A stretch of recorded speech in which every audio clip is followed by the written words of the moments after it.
नमस्कार विद्यार्थियों, मैं रमन कुमार अपने चैनल में स्वागत करता हूं। आज मैं लेकर आया हूं कक्षा 12वीं का इतिहास का भाग 2। इसका अध्याय 6 भक्ति सूफी परंपराएं। तो इससे संबंधित प्रश्न पिछले वीडियो में मैंने बनाए थे। अब आगे के प्रश्न लेकर आया हूं। तो पहला प्रश्न आता है कि चोल राजाओं ने भक्ति परंपरा के अंतर्गत कौन कौन से मंदिरों का निर्माण करवाया। तो चोल राजाओं ने कौन कौन से मंदिरों का निर्माण कराया जो आज भी प्रसिद्ध हैं। तो चोल राजाओं ने सबसे पहले विष्णु और शिव मंदिरों के निर्माण के लिए भूमि का दान दिया। उन्होंने चिदम्बरम, तंजावुर, गंगईकोंड चोलपुरम के विशाल शिव मंदिर चोल सम्राटों की मदद से ही बने थे। इनकी ही मदद से बने थे। इस समय कांस में ढाली गई शिव की प्रतिमाओं का भी निर्माण हुआ। तो इस तरह से चोल राजाओं ने चिदम्बरम, तंजावुर और गंगईकोंड चोलपुरम के विशाल शिव मंदिरों का निर्माण करवाया।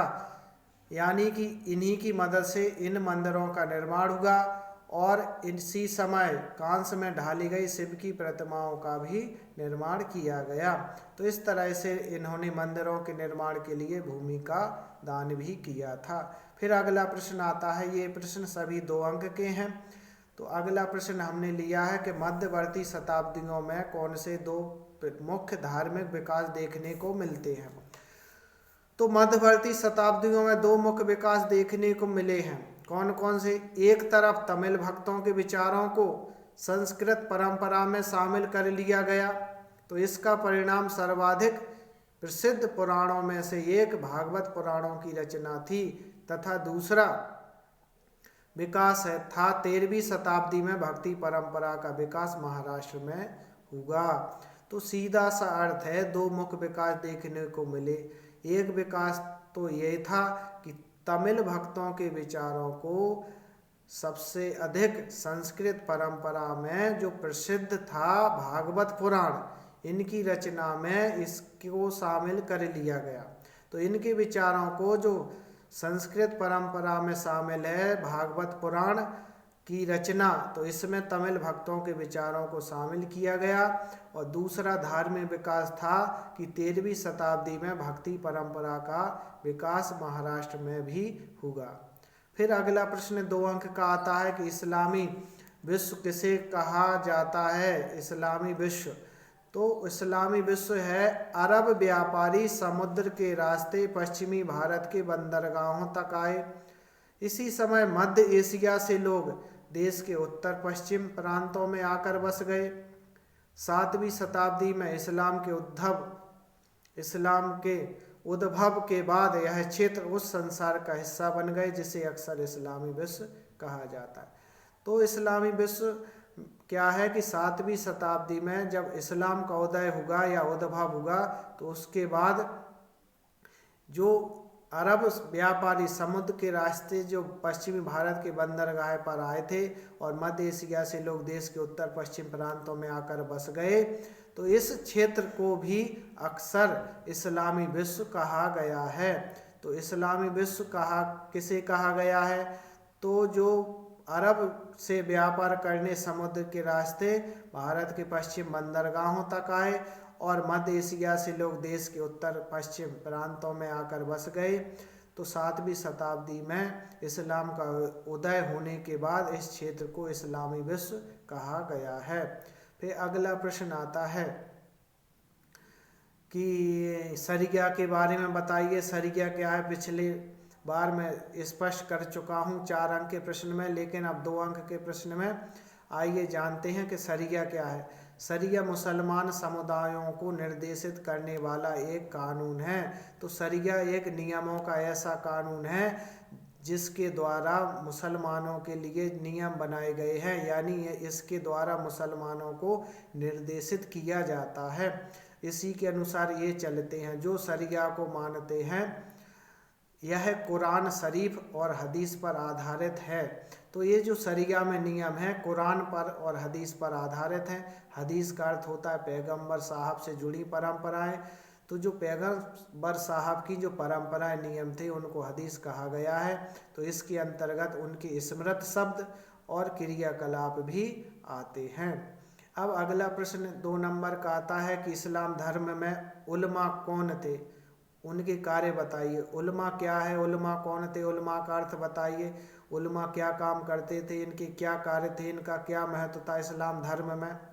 तो उलमा इस्लाम धर्म के ज्ञाता थे। जो इस्लाम धर्म के ज्ञाता थे उनको उलमा कहा जाता था और इस परिपाटी के जो संरक्षक होते थे। तो उलमा इस्लाम धर्म की परिपाटी के संरक्षक होते थे। तो संरक्षक होने के नाते वे धार्मिक, कानूनी और अध्यापन संबंधी जिम्मेदारी निभाते थे। तो मुसलमान शासकों को उलमा के मार्गदर्शन पर चलना होता था। तो इस प्रकार से मुसलमान शासक उलमा के मार्गदर्शन में चलते थे। फिर अगला प्रश्न आता है कि इस्लामी शासकों के क्षेत्र में जिम्मी कौन लोग थे। तो जिम्मी के अर्थ बताइए, जिम्मी का क्या महत्व था इस्लाम में। तो जिम्मी कौन थे। तो जिम्मी जो उद्घटित धर्म ग्रंथों को मानने वाले थे उनको जिम्मी कहा जाता था। जैसे यहूदी और ईसाई, इनको इस्लामी शासकों के क्षेत्र में रहने के कारण जिम्मी कहा जाता था।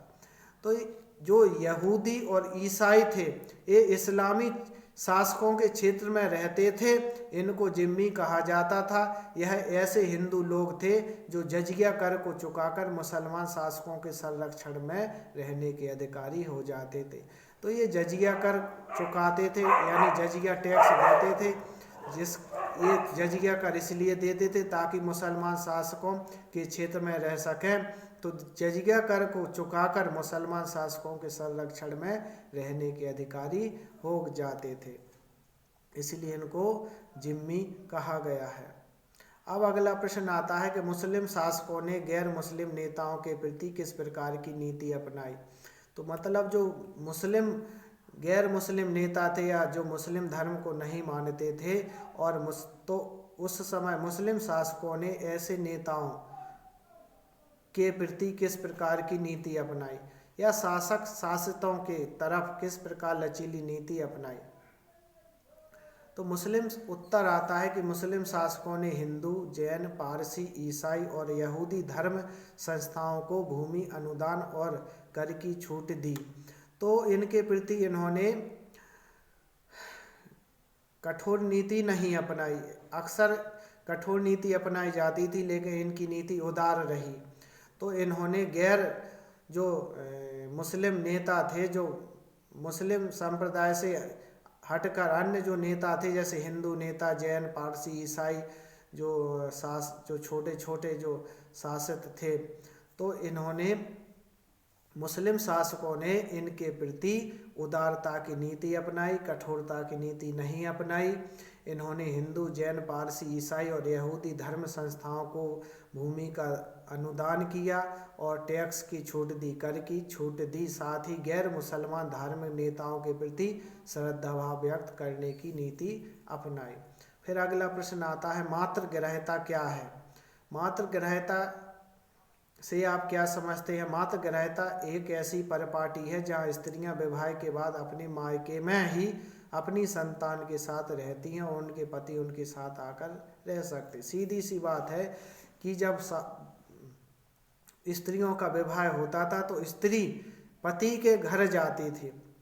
तो यहाँ पर उल्टा होता है, यहाँ पर वह अपने पति के घर ना जाकर अपने ही घर, पिता के घर यानी मायके में ही रहती थी। तो जिससे शादी होती थी तो वह उसका पति अपने घर न जाकर अपनी पत्नी के घर आकर ही रहने लगता था। इसको मातृग्रहिता कहते हैं। तो मतलब मातृग्रहिता एक ऐसा परिपाटी या नियम है जहां स्त्रियां विवाह के बाद अपने ससुराल में न जाकर मायके में ही रहकर अपनी संतान के साथ रहती थी और उनके पति उनके साथ आकर रह सकते हैं।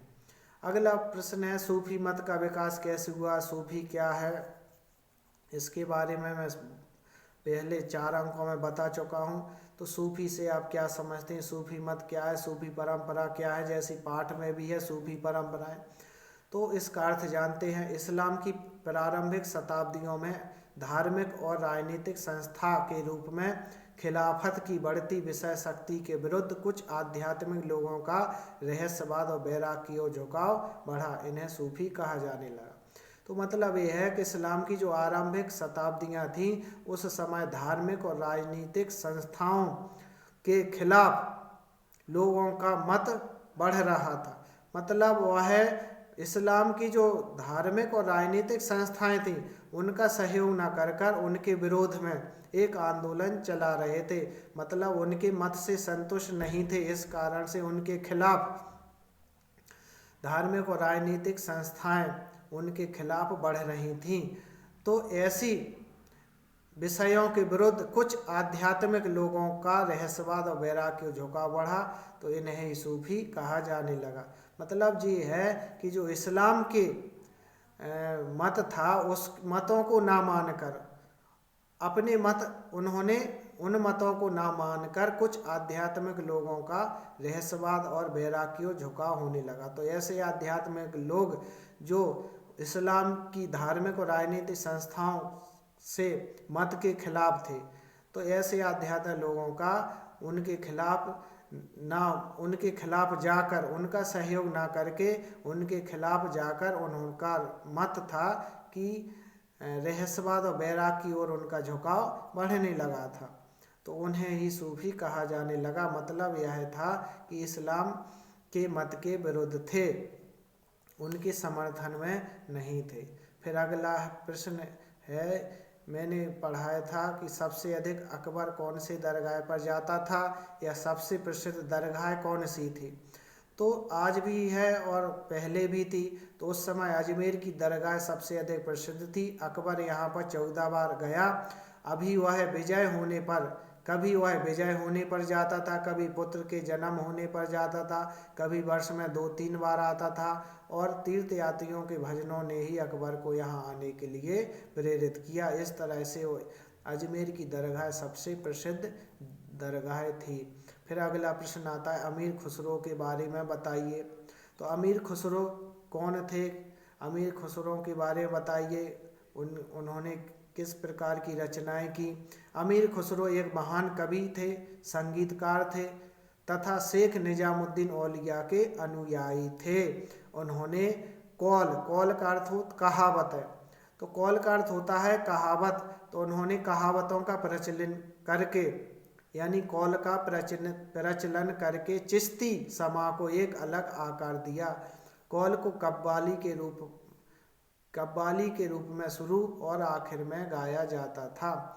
तो कौल को कव्वाली के शुरू में गाया जाता था और कव्वाली के आखिरी में गाया जाता था। तो इस तरह से अमीर खुसरो एक कवि थे, संगीतकार थे और शेख निजामुद्दीन औलिया के अनुयायी थे।